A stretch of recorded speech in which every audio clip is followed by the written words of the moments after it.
Les médecins vont demander une échoendoscopie bronchique quand on a des anomalies sur une radio ou plus souvent sur un scanner thoracique dont on ne connaît pas la nature. Le but est d'aller faire des prélèvements pour permettre de faire un diagnostic précis, de proposer un traitement au patient.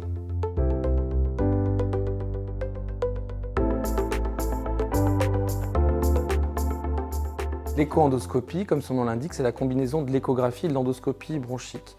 La plupart des patients qui nous sont adressés ont déjà bénéficié d'une endoscopie bronchique. C'est un tube flexible avec une vidéo qui va venir aller dans les voies respiratoires.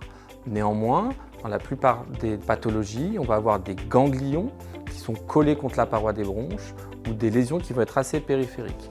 Et donc le pneumologue a accès à deux examens, l'échoendoscopie bronchique en elle-même qui va permettre de ponctionner les ganglions au travers de la paroi de la bronche et la mini-sonde qui est parfois proposée exclusivement ou associée à l'échoendoscopie qui, elle, va permettre au pneumologue d'aller accéder et diagnostiquer une lésion située trop en périphérie du poumon.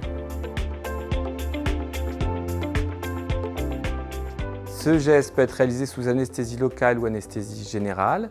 Nous préconisons de le réaliser sous anesthésie générale. Il faut donc être à jeun depuis au moins 6 heures, arrêter les traitements anticoagulants qui pourraient impliquer un risque de saignement suite au prélèvement. Les procédures sont réalisées en ambulatoire lorsque le contexte l'autorise, c'est-à-dire quand les patients ne sont pas trop fragiles et qu'ils sont accompagnés le soir. Et en général, après l'échoendoscopie, les patients restent surveillés 2 heures sans examen post-opératoire de contrôle. Mais pour un prélèvement de nodules périphériques, de la même façon, les malades vont être surveillés 2 à 3 heures, le temps d'avoir une radiographie pulmonaire pour vérifier qu'il n'y a pas eu de complications suite au prélèvement. Le patient, dans le cadre de la procédure ambulatoire, il va arriver le matin. L'infirmière qui le reçoit va bien vérifier qu'il est à jeun, qu'il n'a pas fumé la veille, qu'il a arrêté ses anticoagulants et puis elle va vérifier que tous les examens sont disponibles pour que le médecin puisse faire son prélèvement. Le malade est ensuite transféré au bloc opératoire. L'anesthésiste va l'endormir, mettre en place une sonde d'intubation, donc un tuyau dans la trachée ou un masque laryngé, c'est ce que nous utilisons. C'est comme une sonde d'intubation qui va s'arrêter au niveau des cordes vocales. Et puis ensuite, à partir de ce moment-là, le malade dort. Le pneumologue va faire son examen qui dure entre 15 et 40 minutes. Et une fois que l'examen est réalisé, le malade est réveillé et reste 2 heures dans l'établissement avant de pouvoir regagner son domicile. Un risque théorique de saignement, on peut tousser un peu après la procédure, mais les complications sont très exceptionnelles.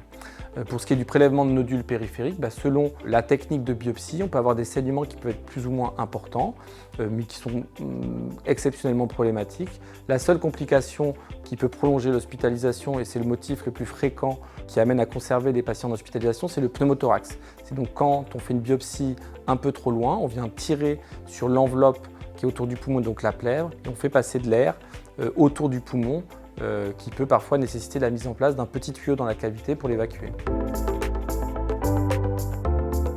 Le malade bénéficie d'une surveillance médicale en salle de réveil. Dès lors que l'anesthésiste pense qu'il n'a plus besoin de cette surveillance, il va aller sur notre plateau de chirurgie ambulatoire. Progressivement, les infirmières vérifient que le malade se réveille bien et lui propose parfois à manger ou à boire. Et une fois que le médecin qui a assuré l'examen autorise la sortie du malade, il peut regagner son domicile. Avant leur sortie, on prévient les patients qu'ils peuvent reprendre leur traitement habituel et notamment les traitements anticoagulants. Ils sont également prévenus qu'ils peuvent tousser pendant 24 à 48 heures après l'examen, parfois avoir de la fièvre et qu'on peut cracher un peu de sang quand on a fait un prélèvement. S'ils ne crachent plus d'une cuillère à soupe, il faut qu'ils aillent consulter leur médecin traitant. Et le seul examen réalisé après la procédure est donc la radiographie pulmonaire, mais qui n'est uniquement indiquée que lorsqu'on a fait un prélèvement de nodules périphériques.